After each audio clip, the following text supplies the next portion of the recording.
Olá, seja bem-vindo ao canal Espiritualidade Apocalíptica e hoje eu quero explorar com você um tema fascinante e fundamental para entender cristianismo antigo, que é a construção da figura do mártir. Vamos ver como a morte e o sofrimento foram idealizados e como essa idealização moldou a identidade do cristianismo antigo, especialmente antes do século IV, quando ele foi reconhecido como religião oficial. Então, fica comigo até o final. Acredito que você vai gostar bastante. Ao falarmos de martírio, é impossível não pensar nas tradições que envolvem as mortes dos Macabeus e a própria morte de Jesus. Os Macabeus lá no segundo século antes de Cristo e Jesus no ano 30. Porém, o conceito de martírio no cristianismo antigo vai além das histórias dos Macabeus e também a história da morte de Jesus. A pesquisadora americana Judith Perkins, em seus estudos, destacou que já nos documentos cristãos anteriores às grandes perseguições do século III, a morte e o sofrimento são apresentados de maneira idealizada. Isso não era por acaso, mas sim uma forma de construir e reforçar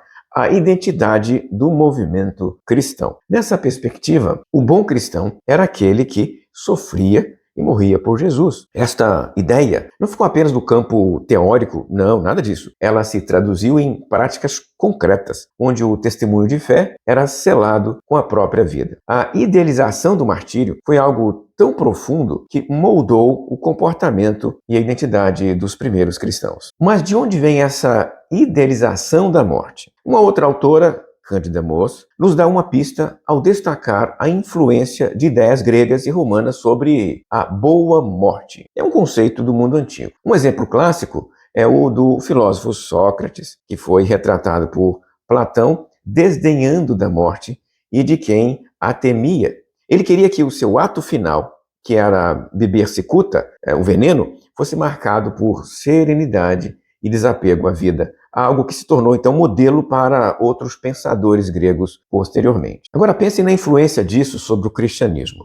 Sócrates não estava envolvido com questões religiosas, mas a tranquilidade dele ao morrer criou um modelo de como encarar o fim da vida. E isso ressoou em uma cultura onde o desprezo pela morte era admirado desde que fosse em nome de uma causa maior. E não é Sócrates que ilustra essa ideia. Outros casos na literatura romana, como o suicídio de Lucrécia após sofrer uma violência sexual, também mostram como o sacrifício voluntário da vida era visto com respeito e até mesmo glorificação pelas pessoas ao redor. No caso, a morte de Lucrécia, que é narrada por Tito Livio, foi um fator importante para a queda da monarquia etrusca e o nascimento da República Romana. Assim, mesmo em contextos não religiosos, o ato de morrer por convicções profundas era exaltado no mundo grego e no mundo romano, o mundo subjacente ao desenvolvimento do cristianismo. É por isso que estes exemplos nos mostram que a sociedade romana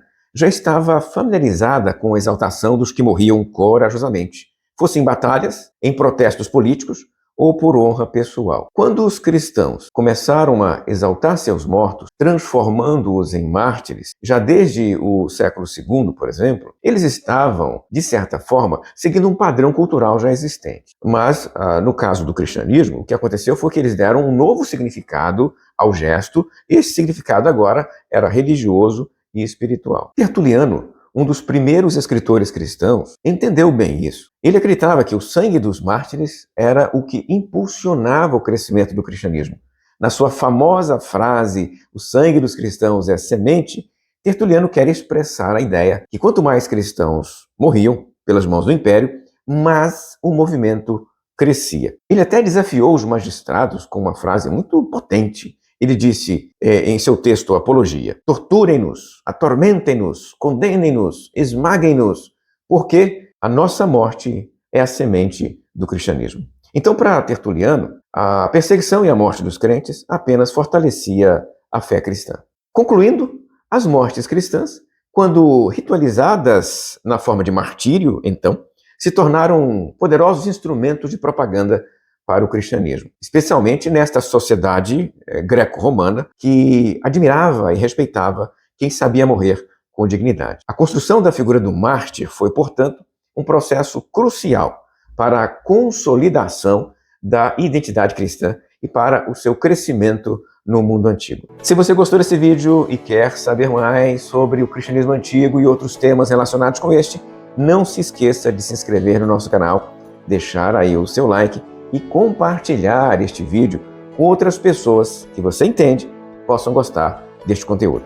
Até a próxima, se Deus quiser.